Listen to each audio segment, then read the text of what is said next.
Dia da Anunciação, Pai, Maria, cheia de graça, Santa Maria, Mãe de Deus, rogai por nós, pecadores, agora e na hora de nossa morte. Amém. Maria, concebida sem pecado, Rogai por nós, que recorremos a vós.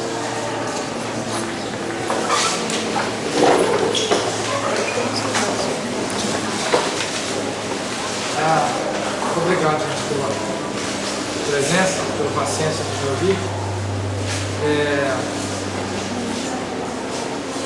O assunto que eu escolhi para hoje é sobre os milagres eucarísticos na vida dos santos.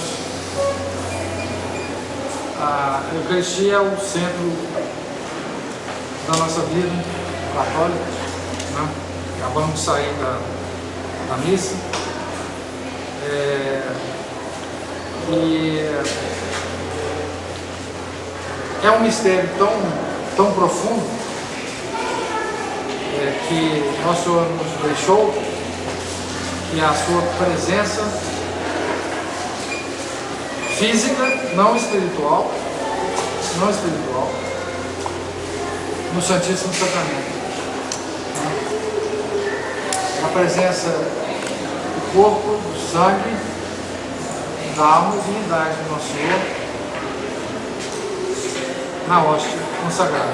E deu a todos os seus sacerdotes o poder de fazer esse milagre permanentemente ao longo do tempo, da história.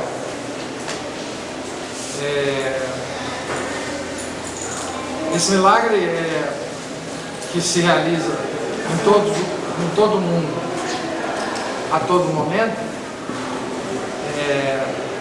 sempre teve os seus inimigos. O inimigo da igreja, ele é primeiro inimigo da Eucaristia. E Nosso Senhor, misericordioso que é, sempre nos proporcionou milagres em relação à Eucaristia. Ele sabe que a gente é miserável e que nem sempre a fé que a gente tem nesse milagre permanente é muito forte. Então, ele manda permanentemente, ele nos apresenta permanentemente com milagres associados à Eucaristia. Milagres fabulosos, milagres incontestáveis, milagres para nós cuja fé não é tão forte quanto, por exemplo, a de São Luís, rei da França, que pôde presenciar um milagre eucarístico e se recusou a fazê-lo. Uma das capelas da corte de Luís IX, houve um milagre eucarístico e os fiéis, numa certa missa, viu na hora da consagração, ao invés da hóstia, o padre levantando uma criança. E esse milagre foi assistido por todos que estavam na missa, pelo padre, pelos coroenses, pelos acólitos, etc. E foram logo contar para chamar o São Luís, para quem sabe ele disse também, etc. E ele respondeu a quem interpelou o seguinte: Deus operou este milagre para os incrédulos, não para os fiéis. E eu não preciso ser convencido da presença real do Nosso Senhor no Santíssimo Sacramento. Tivesse eu presente quando esse milagre aconteceu, cerraria meus olhos para não perder o mérito da fé. Mas nós não somos como ele, né? E por isso nos faz muito bem saber sobre os milagres eucarísticos, saber como é que Nosso Senhor tem nos mostrado que Ele está realmente presente fisicamente presente na hóstia consagrada. Eu vou enfatizar o fisicamente presente sempre, viu, gente? Porque uma das heresias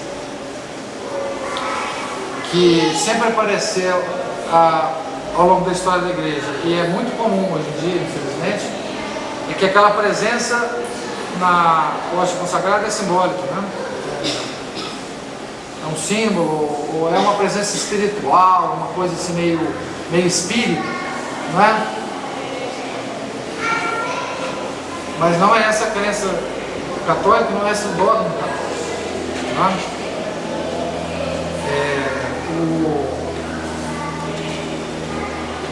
O Papa Leão XIII, ele, numa das encíclicas dele, no Mortale dele, ele menciona que a religião verdadeira sempre foi, sempre aconteceram nela milagres em profusão, como prova de que aquela era a religião verdadeira. E segundo ele, nessa encíclica, é fácil saber qual que é a religião verdadeira, basta que se olhem os milagres que acompanham essa religião.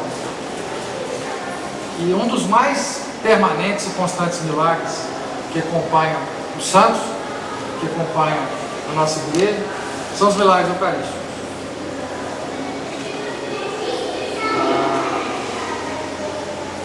Os milagres eucarísticos são milagres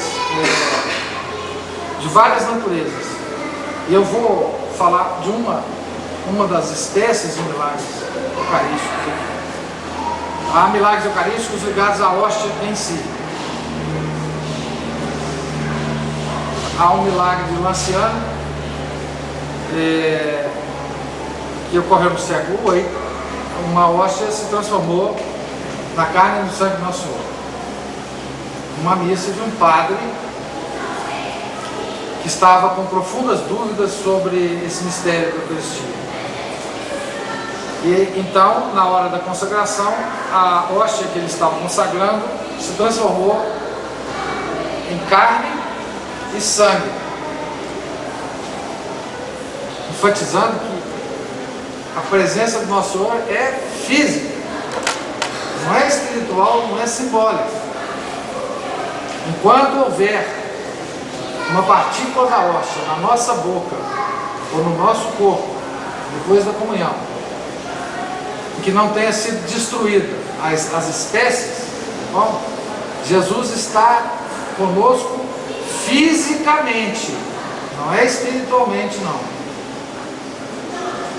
São Felipe Neri acompanhava uma fiel, sempre comungava, e tinha muito pouco respeito da comunhão. E ela logo saía da igreja e ia embora. E foi vendo essas coisas.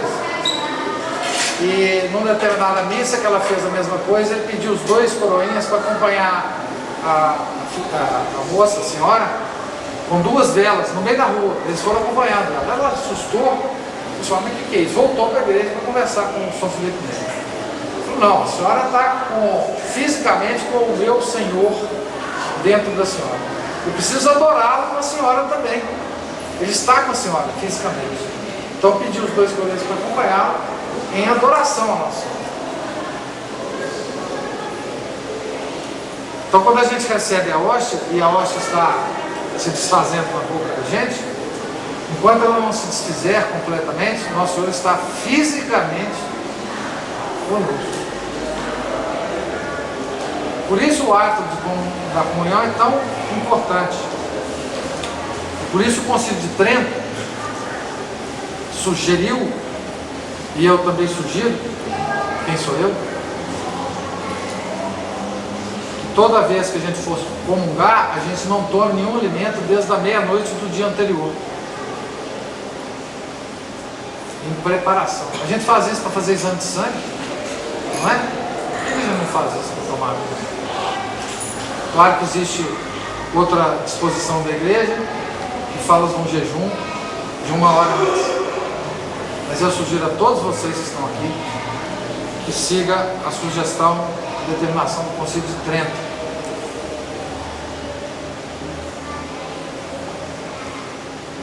O ato da comunhão é o ato mais sagrado que a gente pode fazer na nossa vida.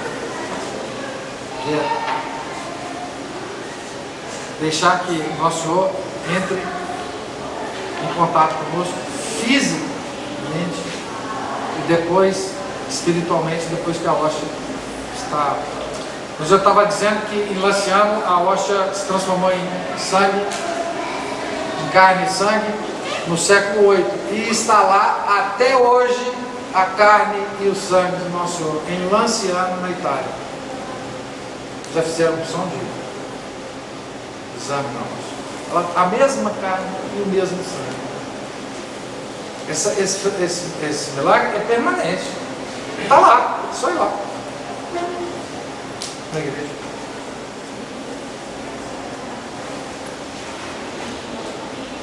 Então,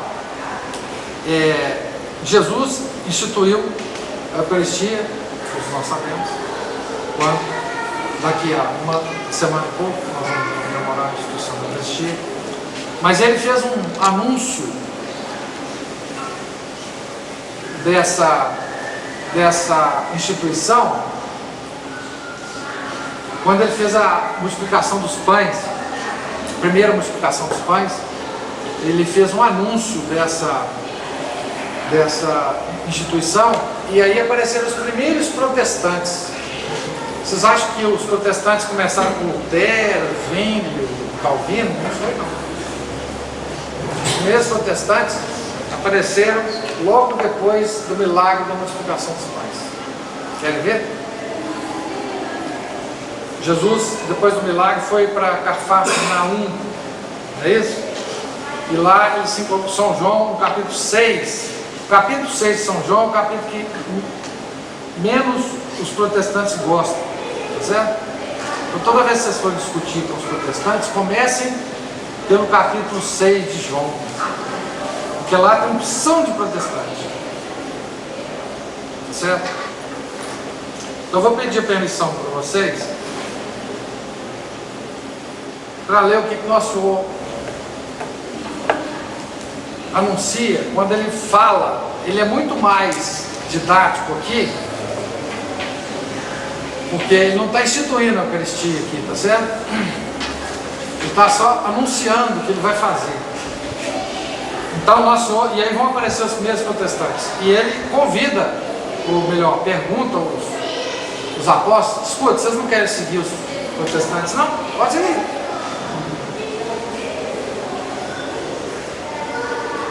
Então, no dia seguinte, a gente que tinha permanecido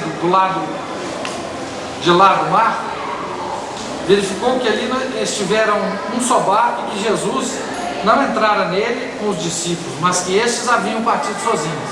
Estava procurando Jesus depois da multiplicação dos pães, né? No dia seguinte chegaram outras embarcações de Tiberíades, perto do local em que haviam comido o pão abençoado pelo Senhor, da multiplicação. Mas quando a gente viu que Jesus não estava lá, nem os seus discípulos, subiram todos para as embarcações e vieram para Cafarnaum, em busca de Jesus. E tendo-o encontrado do outro lado do mar, disseram: Mestre, quando chegaste aqui? Jesus respondeu-lhes: em verdade vos digo, vós me procurais, não por haverdes visto milagres, mas porque comestes dos pães e vos saciastes. Procurai não tanto o alimento que perece, mas o alimento que dura para a vida eterna. Vô-lo dará o Filho do Homem, pois este é que Deus Pai marcou, pois a este é que Deus Pai marcou com o seu selo. Perguntaram-lhe então: que havedes de fazer para realizar as obras de Deus? Que havemos de fazer? Respondeu Jesus: esta é a obra que Deus quer, que creais naquele que Ele enviou. Acrescentaram eles: que milagre fazes tu, a fim de que vejamos e creiamos em ti? Aos protestantes, hein? Que obra realizas? Nossos pais comeram maná no deserto, conforme está escrito. Deu-lhes a comer um pão que veio do céu. Respondeu-lhes então Jesus: em verdade vos digo, não foi Moisés que vos deu o pão vindo do céu, mas meu Pai é que vos dá o verdadeiro pão procedente do céu. Pois o pão de Deus é o que desce do céu e dá a vida ao mundo. Disseram-lhe então: Senhor, dá-nos sempre desse pão. E Jesus a eles: eu sou o pão da vida. Aquele que vem a mim não terá mais fome, e aquele que crê em mim não terá mais sede. Nós vamos ver isso nos milagres eucarísticos.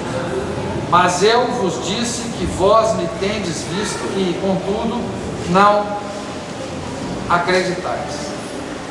Tudo que o Pai me deu há de vir a mim, e aquele que vem a mim, eu não o hei de repelir.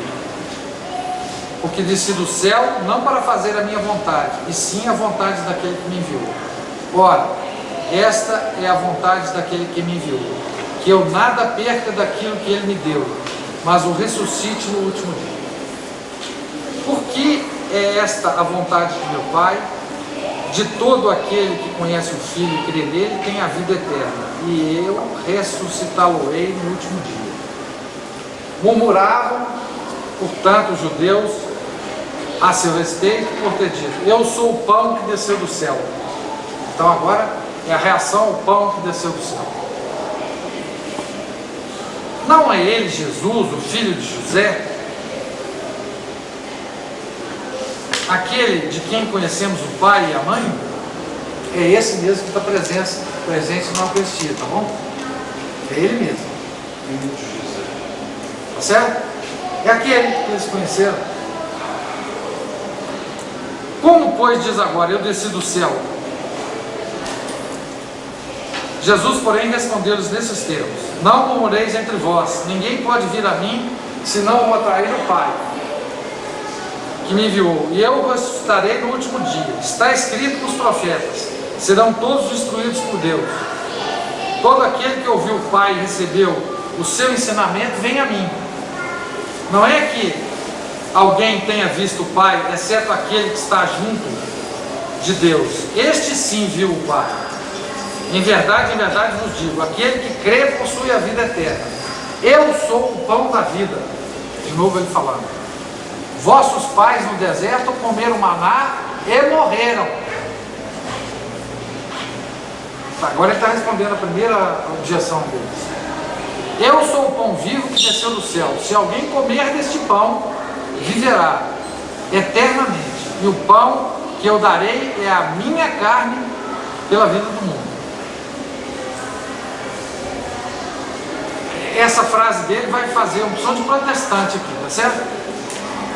Puseram-se então os judeus a altercar entre si, dizendo: como pode ele dar-nos a comer a sua carne? Jesus disse: em verdade vos digo, se não comerdes a carne do Filho do Homem e não beberdes o seu sangue, não tereis a vida em vós. Quem come a minha carne e bebe meu sangue tem a vida eterna, e eu o ressuscitarei no último dia. Pois a minha carne é o verdadeiro alimento e o meu sangue é a verdadeira bebida. Quem come a minha carne e bebe meu sangue permanece em mim e eu nele. Assim como o Pai, o vivente, me enviou e eu vivo pelo Pai, assim também o que me come viverá por mim. Este é o pão que desceu do céu. Não é como aquele que os pais comeram e morreram. Quem come deste pão viverá eternamente. Estas coisas disse ele, ensinando na sinagoga em Cafarnaum.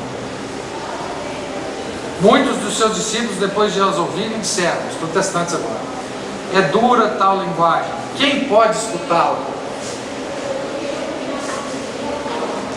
Conhecendo Jesus interiormente que os discípulos murmuravam a respeito disso, perguntou-lhes: isso escandaliza?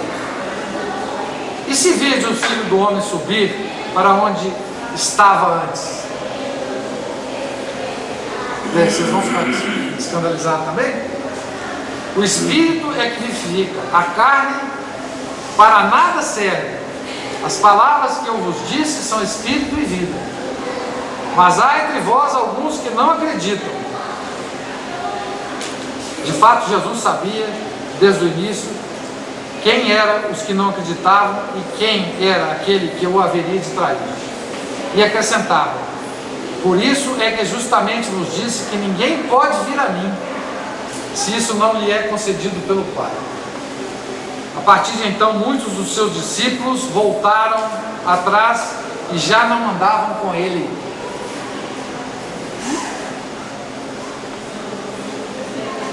São os primeiros protestantes. Depois veio Lutero, Calvino. Aí ele falou assim para os 12: também vós quereis partir?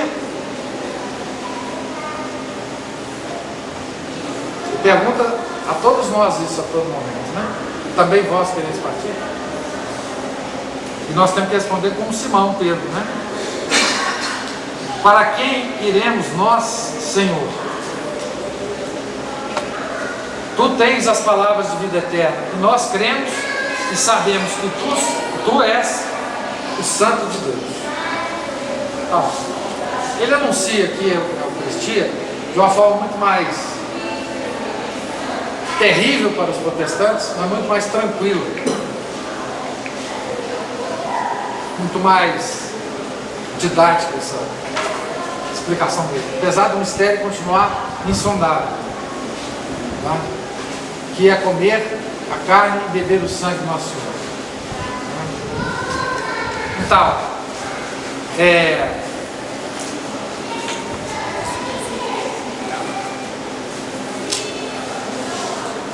os santos, se há duas devoções que os santos têm em comum, todos os santos, desde o início do cristianismo, é a devoção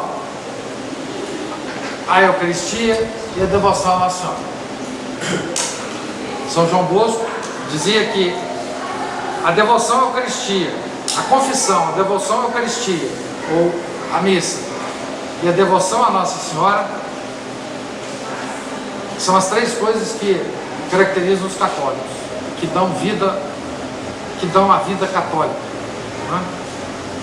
Confissão, comunhão e terço, né? No nosso rosário, na nossa... Santo Antônio de Pádua dizia: eu devo firmemente acreditar e declarar abertamente que o mesmo corpo que nasceu da Virgem, que foi pendurado na cruz, que ficou no sepulcro por 3 dias, que ressuscitou no 3º dia e ascendeu aos céus, está à mão direita de Deus Pai, foi dado como comida aos apóstolos, e agora a igreja verdadeiramente consagra e distribui a todos os fiéis. Então, a Eucaristia é isso, né? Fisicamente, Nosso Senhor, nas espécies de pão e vinho, né? A Santa Teresa de Ávila, ela nos ensina por que Nosso Senhor se esconde sobre as espécies. Por que será que ele se esconde? Por que ele não aparece? Então ela diz uma passagem muito interessante, que eu não sei se eu vou agora achar mais.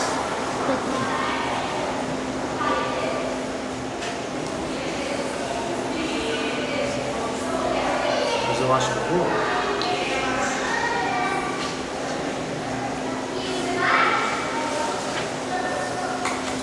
Ela fala assim: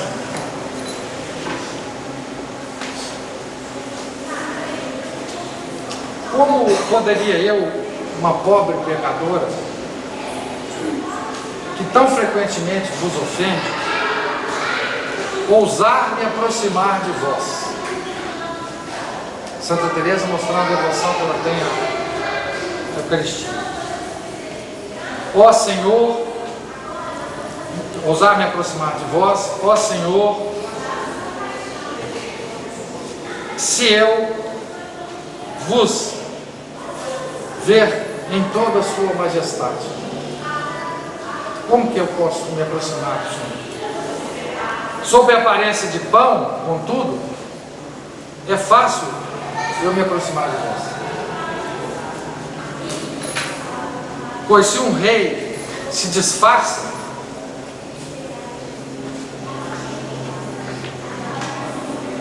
parece que nós não precisamos falar com ele com tanta circunspecção e cerimônia. Se vós não vos esconder, como se estivesse escondido, ó Senhor, quem ousaria se aproximar de vós com tanta frieza, tão indignamente e com tantas, muitas imperfeições? Então, Nosso Senhor se esconde, por assim dizer, sobre as espécies, justamente para nos convidar a nos aproximar dele. Se ele estivesse lá com toda a sua majestade, isso nós não faríamos com tanta frequência. Portanto, ele se esconde por misericórdia de nós, como um convite, né? Como um convite, certo? Santa Afonso Maria de Ligório era outro santo que devotava, que era devotíssimo do Santíssimo Sacramento. Escreveu um livrinho que a todos eu recomendo, se ainda não conhecem, que é esse livrinho, certo? Editado pela editora Santuário, Visitas a Jesus Sacramentado e Nossa Senhora. Tem uma oração para cada dia desse, certo?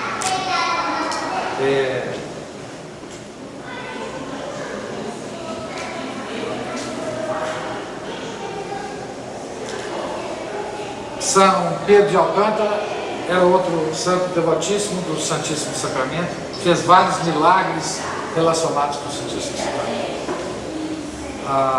Santa Maria Madalena de Paz, também com ela aconteceram vários milagres eucarísticos. Ela tinha várias orações belíssimas em relação ao Santíssimo Sacramento. E por aí vai. São Tomás de Aquino, né? Então há uma constância de devoção ao Santíssimo Sacramento e a Nossa Senhora. Essa é uma coisa absolutamente constante nos santos, certo? Bom, vamos falar sobre os milagres agora. Dito o que eu queria sobre o sacramento em si, vou falar um pouco sobre os milagres, que é o que nos tema principal aqui da nossa conversa hoje. O primeiro milagre eucarístico registrado num poema do Papa do século IV, São Damaso, é do patrono dos acólitos, dos coroinhas, né? São Tarcísio, Marte. A história de São Tarcísio é muito interessante. Aliás, confundiram aí uma igreja de São Tarcísio outro dia, não foi isso? Tinha um santo lá que eles achavam que era São Tarcísio e era São José. Não apareceu isso não, né? Criança aí? No hospital. Hoje a gente confunde os santos, né? Bom, São Tarcísio era um jovem muito devoto e muito corajoso. E naquelas perseguições dos imperadores romanos, São Tarcísio era um jovem que tinha uma idade que não era não era a idade ainda de se tornar padre, e ele então os padres deram a ele a missão de levar o sacramento da Eucaristia para os cristãos presos que iam ser martirizados proximamente. Então ele tinha essa função de levar a hóstia consagrada a esses futuros mártires, né? E ele, uma certa vez, estava levando a hóstia consagrada para um determinado número de presos, e ele foi pego na rua por uns pagãos que perguntaram para ele para onde que ele ia, o que ele tinha, o que ele estava carregando, etc. E ele não respondeu. E aí eles mataram ele a paulada e a pedrada, para procurar as hóstias que eles já estavam supondo que ele tinha. Ele morreu, Marte, e não entregou as hóstias. Ele estava com um volume de hóstias razoável. Depois eles foram procurar as hóstias e as hóstias tinham desaparecido.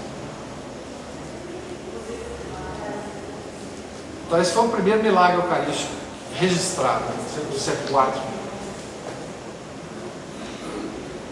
O desaparecimento das hóstias para não cair o corpo, o sangue, a alma e a divindade do nosso Senhor Jesus Cristo na mão desses homens ímpios e sanguinários, é assim que o Velho Testamento chama.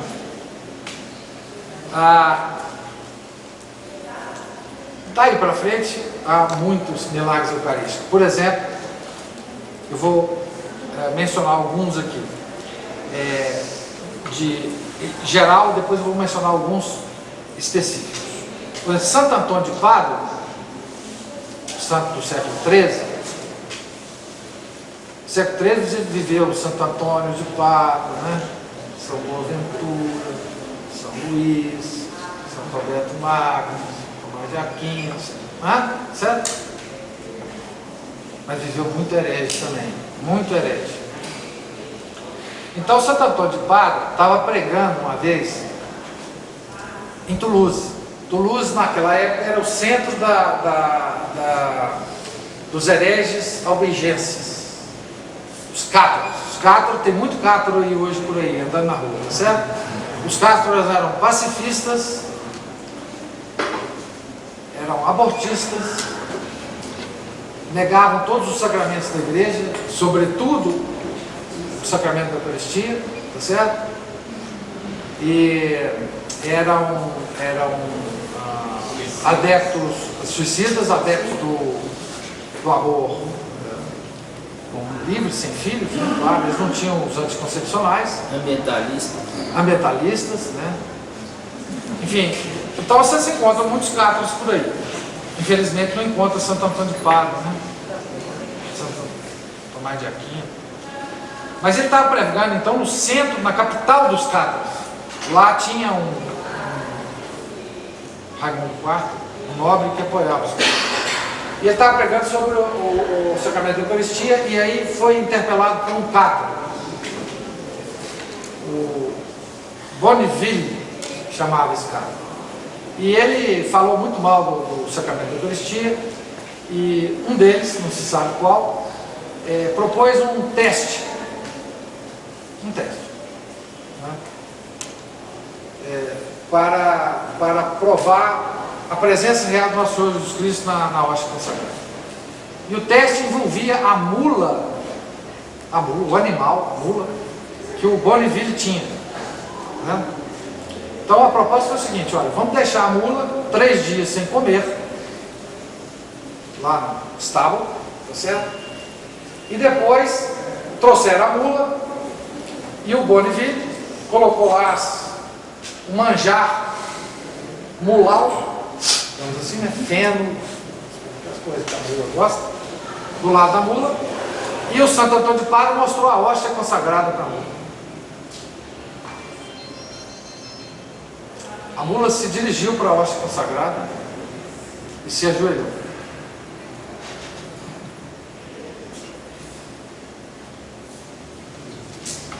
Isso teve uma conversão enorme de albigenses, né? E teve uma festa enorme de católicos na época. Certo? São João Bosco, por exemplo, celebrando uma missa, o sacristão esqueceu de trazer as hóstias para ser consagrada na hora da missa, e ele estava celebrando uma missa para 600, 800 jovens. São João Bosco era o homem que congregava em torno de si, jovens. Hoje a gente chamaria meninos de rua. E ele estava celebrando a missa e muita gente ia comungar. E quando o sacristão notou que ia faltar as hóstias, ele falou: meu Deus, o padre João Bosco vai me matar depois da missa, tá certo? E ele então pegou as hóstias e foi dar a comunhão e notou que tinha pouca hóstia, fez aquela cara. Mas ele foi, levantou os olhos para o céu, rezou e foi. E deu comunhão para todo mundo. Ainda sobrou muita hóstia. Tinha 20 hóstias para iniciar, né? Então esse é um outro milagre eucarístico, certo? Basicamente a repetição da multiplicação dos pães. Exatamente. Multiplicação dos pães. Certo? Na Irlanda conta-se de um ímpio, um homem ímpio, que gostava de atrapalhar as missas, sobretudo na hora da consagração. Ele tinha muitos cachorros e ele punha todos os cachorros para latir na hora que o padre estava consagrando na capela do lugarejo, lá na igreja do lugarejo. E teve uma vez que ele estava no cavalo dele, um nobre irlandês, e ia haver uma procissão do Santíssimo Sacramento. O Santíssimo Sacramento ia passar. Então estava todo mundo esperando o Santíssimo Sacramento passar na ruazinha do lugarejo. E ele então, na hora que apontou o Santíssimo Sacramento, ele teve o impulso de jogar o cavalo dele para cima dos fiéis, né? Só que o cavalo fez o seguinte: o cavalo se ajoelhou, parou e se ajoelhou, até o Santíssimo passar. Só depois que o Santíssimo passou, o cavalo se levantou. Repetindo a mula do Bonaventura. Né? Você tem uma mula capaz de entender? Tá certo? Mas os protestantes não são.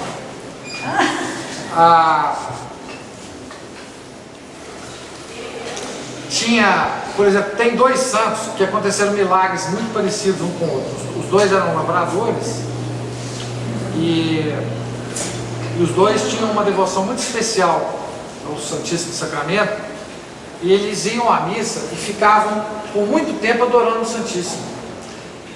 E chegava atrasado lá na lavoura, né?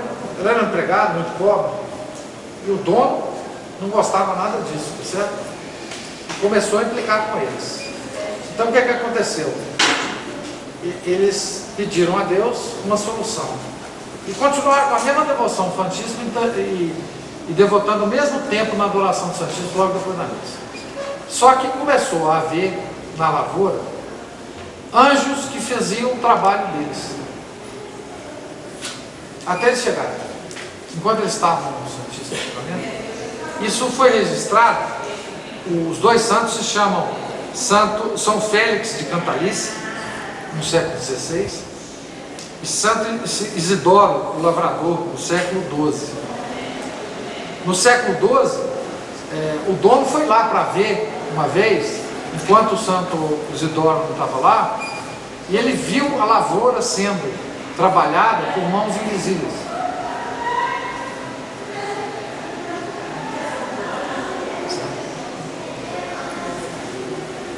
Santo Antônio Maria Claret tem uma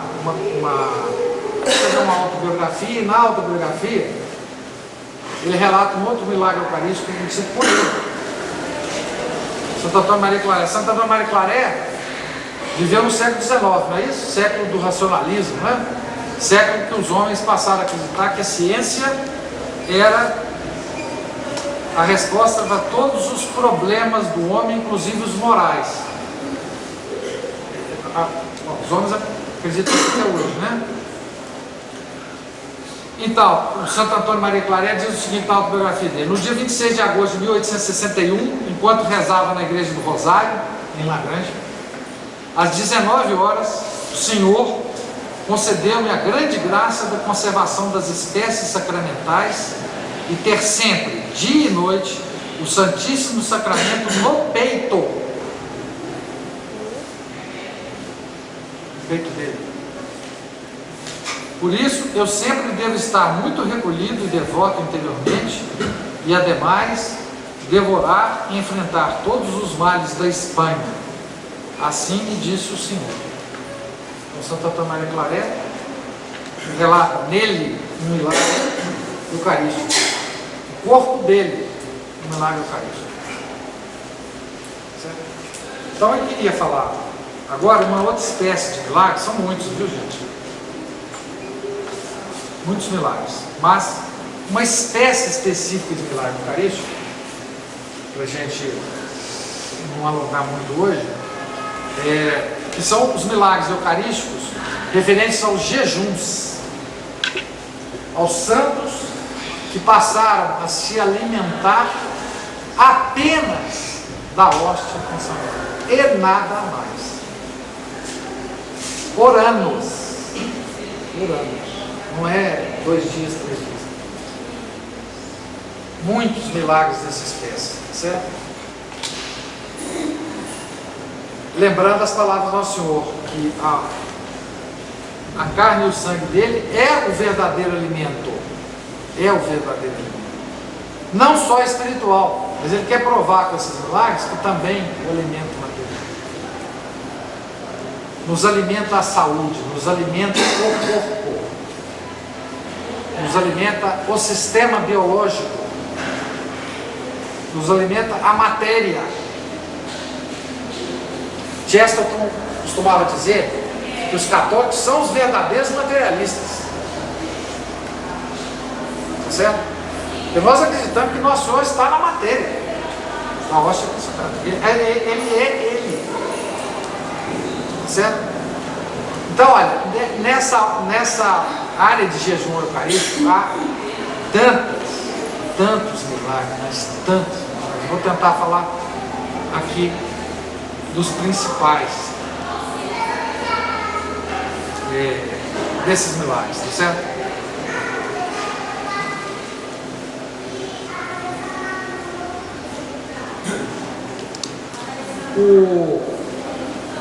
Tem um padre do século XVIII chamado Alban Butler. Ele escreveu uma obra sobre a vida dos santos, que é uma espécie de resumo da Acta Sanctorum dos jesuítas, dos holandistas, e é considerada uma das obras mais completas sobre a vida dos santos. Alban Butler. A obra desse Alban Butler está na internet, em inglês. Ele escreveu em inglês, certo? Ele está em domínio público, tá? E ele coloca, esse Alban Butler, ele coloca como o primeiro milagre de jejum eucarístico de uma beata do século XIII. E esse caso está muito bem documentado, tá? Esse é o primeiro. A beata chamada, eu não sei falar esse nome dela direitinho, mas Alpais, Alpé, Alpais, não sei como é que fala isso. Francês. Né? Ela teve como biógrafo um monge cistercense que narrava os milagres dessa beata, tá certo? E ela viveu por anos tomando como único alimento a hóstia consagrada, certo? E ela, é claro que as pessoas não acreditavam nisso, e teve o arcebispo, delegado de Roma, que montou uma comissão para analisar o caso, e essa comissão de fato confirmou que ela vivia apenas da hóstia consagrada, e ela fazia tantos milagres outros que foi construída uma capela ao lado da casa dela, de forma que ela pudesse, ela ficou por muito tempo na cama aleijada, ela pudesse ir à capela e se alimentar espiritualmente e fisicamente. Esse foi o primeiro de uma série nova. Santa Rita de Cássia, por exemplo, ela fazia a Santa Rita do século XV, né?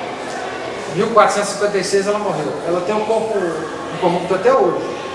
É outro milagre que Nosso Senhor faz, tá certo? Permanentemente. É só visitar o corpo dela e ver que ela está lá incorrupta até hoje. Tá certo? Santa Rita de Cássia fazia 3 jejuns completos por ano. Um era quaresma. Jejum total. Só se alimentava da hóstia consagrada. E mais um no Advento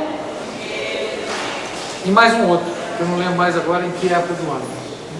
Do mesmo tamanho que o da quaresma. E nesses jejuns ela só vivia da hóstia consagrada. E curiosamente, vocês vão ver que todos os santos vão apresentar a mesma característica. Quando o santo está vivendo somente da hóstia consagrada, se ele toma algum alimento, ele passa mal. Santa Rita, quando ela era forçada a comer alguma coisa, ela passava mal. Ia para a cama. Tá certo? Ia para a cama. Santa Catarina de Sena talvez seja os milagres mais extraordinários desse jejum eucarístico. Tá certo? Santa Catarina de Sena, aconteceu tanta coisa extraordinária com ela, a padroeira da Itália, né? Que ela tem uma biografia muito completa, escrita pelo confessor dela, que é o Beato, hoje Raimundo de Capua. E ele conta que a partir de um certo momento na vida de Santa Catarina, ela não comeu mais nada e não bebeu mais nada, e só vivia da Sagrada Hóstia, certo? E esse momento foi um momento muito importante em que Nosso Senhor apareceu para ela muito satisfeito pelo que ela estava fazendo por ele na terra e permitiu que ela bebesse o sangue de Nosso Senhor da própria chaga do corpo dele. A partir do momento em que ela bebeu esse sangue, ela bebeu o sangue físico. Não é isso? Ela nunca mais comeu e bebeu. Com cerca de 10 anos. Só vivia com a hóstia consagrada. Né? Certa época, o confessor dela começou a exigir que ela comesse. E ela, por obediência, passou a comer. E ela, então, ficou uma semana de cama, praticamente em coma, por causa da comida. Até que o confessor se convenceu de que não dava para exigir que ela comesse. Então, porque a Santa Catarina não comendo causava certo escândalo. As pessoas achavam que ela estava querendo parecer, né? Certo? Diziam que ela estava mentindo, que ela estava possuída pelo demônio, essas coisas. Então, Santa Catarina de Sena, além dos outros milagres que ela fez, e além da obra política que ela fez, né? Política eclesiástica, política da igreja, além da quantidade de vezes que ela ia no Vaticano, ia ao Papa, puxar a orelha dele, né? A época da Santa Catarina de Sena foi a época do grande cisma do Ocidente, né? Tinha vários papas e tal. Então, Santa Catarina de Sena foi uma que, na vida dela, aconteceu esse milagre eucarístico, o jejum eucarístico, certo? Santa Catarina de Gênova, a grande santa, né? Ela tinha também vários períodos de jejum no ano em que ela só se alimentava da hóstia consagrada. Santa Catarina de Gênova, do século XVI. Santa Catarina de Sena, do século XV, né? Uma grande santa irlandesa, Santa Ida, ou Santa Ita, ela morreu no ano de 569. E ela também, desde a infância, ela fazia jejuns prolongadíssimos, certo? Sem nenhum prejuízo para a saúde, certo? Santa Ida também passou muitos anos só se alimentando da horta. Teve um santo agora, cuja festa foi agora dia 22, que os pagãos costumam comemorar o dia da água, né? É o dia da água? Foi isso? Pois é. Santo Nicolau de Flui. Santo Nicolau de Flui também. Ele foi um homem casado, teve vários filhos, e depois de certa idade pediu permissão à esposa, depois dos filhos criados, de se tornar eremita.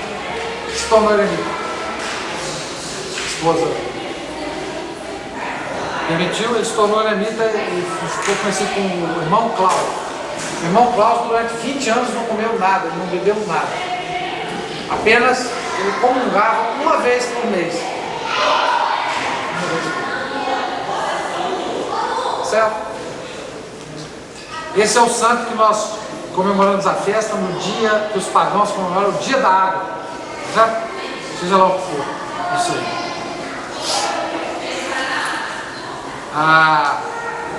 Outra santa, Santa Ludvina de Cheddar, morreu no século XV. Teve uma vida dolorosíssima por causa de uma queda que ela teve na infância, que teve uma infecção generalizada depois da queda, quebrou a clavícula e ficou entrevada a vida quase toda. Ela era estigmata. Certo? Tinha os estigmas do Nosso Senhor no corpo, certo? E ela ficou por 19 anos da vida sem também nenhuma comida, só, certo? E por aí vai. Vou só citar alguns, sem citar muitas histórias, porque nós já estamos na hora. São José de Cupertino, século XVII. Passou 5 anos sem comer e 15 anos sem beber nada, vivendo apenas da Eucaristia. Venerável Úrsula de Benincasa, século XVI. Beata Ângela de Foligno, século XIV. Santa Columba de Viette, século XVI. Santa Maria Francisco das Cinco Chagas, século XVIII. Santa Maria Ana de Jesus Paredes, chamada Lírio de Quito, uma santa aqui da nossa região. Santa Rosa de Lima, século XVII, grande santo também aqui da América. Todas essas santas e santos provam, através dos milagres da vida deles, que Nosso Senhor tinha anunciado no capítulo 6 do Evangelho de São João, que o corpo e o sangue dele era alimento. Esses milagres provam que é alimento, inclusive material. Certo? Inclusive material. Pretendo, na próxima vez que a gente se encontrar, continuar a falar sobre os milagres eucarísticos. Agora sobre outros aspectos dos milagres eucarísticos. Certo? Que a gente então tenha essa devoção que os santos têm a esse sacramento, que a gente se entregue a ele da mesma forma que os santos se entregam, às vezes responsabilizando esse sacramento até pelo alimento material deles. Muito obrigado pela paciência, pela vocês terem ficado aqui até agora, meus irmãos. Com Deus.